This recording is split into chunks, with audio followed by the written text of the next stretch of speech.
Welcome to Business 115, Business Law.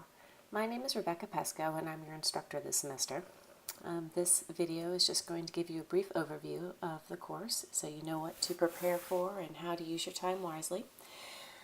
Business law deals largely with contracts, a lot of things that you would need to know if you were going into business or working for a small business. Your contracts are going to protect you, and a lot of this course will discuss how to write a legal contract, understanding what contracts you may sign at some points in your business. Maybe you enter into a contract with a supplier. What are your legal rights if things don't go well with that supplier or the quality of their product isn't good? It's one thing to say, oh, well, I'm just not going to pay them anymore, but it's another if you have a contract with them. We're also going to get into some of the internet law. There are a lot of internet laws that affect small businesses, especially when they are online. Maybe you're going to go into a business or work for a business where the product is purchased in an online capacity. There's no brick and mortar store per se. Your rules of regulation may be different than if you had a storefront. So we're going to learn a little bit about that. We're going to talk about what types of ways you could form your business. You can form it as a partnership, a limited liability, a corporation. Why would we pick some of these, and what type of legal measures would have to be in place to set these up? So I hope you'll enjoy it. The book is rather thick at first. When you start reading it, you'll see that it's really kind of interesting. So I hope that you enjoy yourself. We usually go about 2 chapters, sometimes 3 chapters a module. It is important that you have this textbook. You cannot rely on the PowerPoint slides as your only method for studying for the homework and quizzes. So please have a solid access to the textbook, and when we cover 3 chapters, be reading all 3 chapters in that textbook.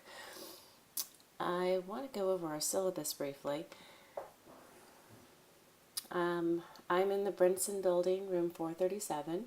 I have office hours during the week, but you're not restricted to those. I can meet with you even by phone or in the evenings and weekends if you're having trouble. On Fridays, every few Fridays, I typically go to the Bayboro Center, and there will be some office hours designated specifically for Business 115 and Business 110 students on Fridays.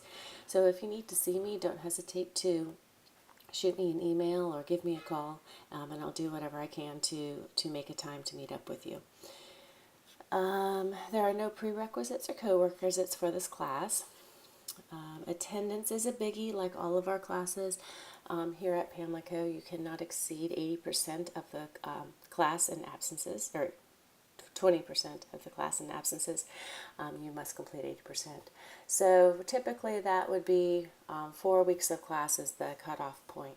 If you do not submit something during the week, that counts as an absence. On your 4th absence, you're overcut.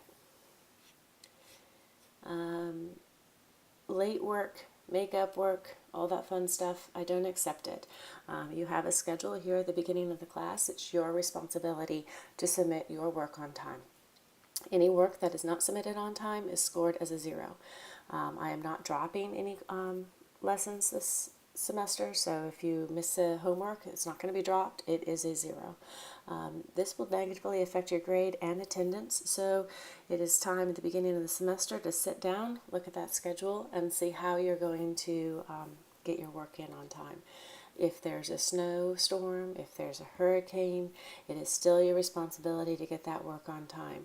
If you are a pathway student and the high school is closed, you still need to get the work in on time.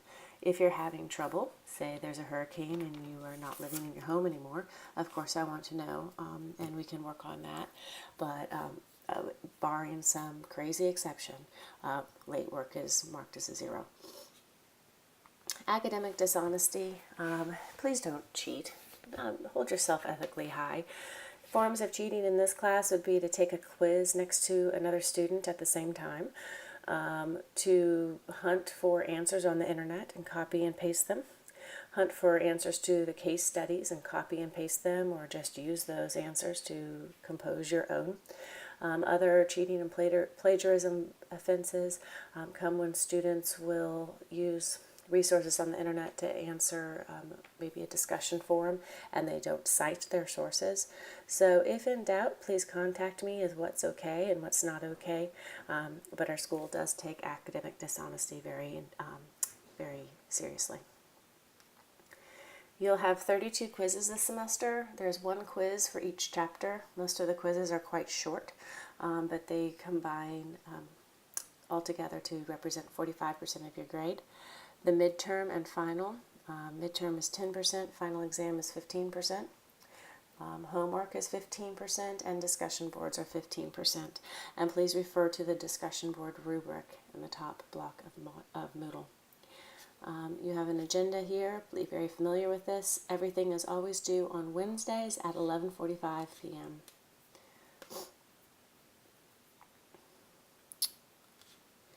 This schedule is a printable one. I recommend that you print it and display it prominently. If you're ever not sure what's due when, this is your holy grail. So get to know this very well.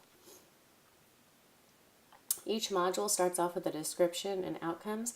Outcomes are a useful thing to review before you take the quiz because the quizzes are usually built around these outcomes. So if you read something here and you're not really sure what an international dispute resolution is, make sure you look at that before you start taking your quiz. To take a quiz, you just click on there and it'll take you to the quiz. You can complete it one attempt. If you get this broken from the internet during the quiz, it will count as your attempt. So make sure that you're taking your quizzes in a place with a strong and steady internet connection. Discussion forums are here and homework is here. If there are resources up here, unless they stay optional, it is required. I'm going to actually go back in and make these PowerPoints optional. Some students don't get a lot out of the PowerPoints and others do. It's up to you. Most students prefer just using the textbook. But these lectures that you see, the jurisdiction and mediation lecture, breaches, damages, and remedies lecture, it is required. And I can see your activity on Moodle. So I have absolutely no grade sympathy if people are not watching the lectures all the way through and doing poorly in this class. And it should be able to go through. See, this one, it's optional but strongly recommended. I would really like you to do this. A strong student will watch this or look at this resource.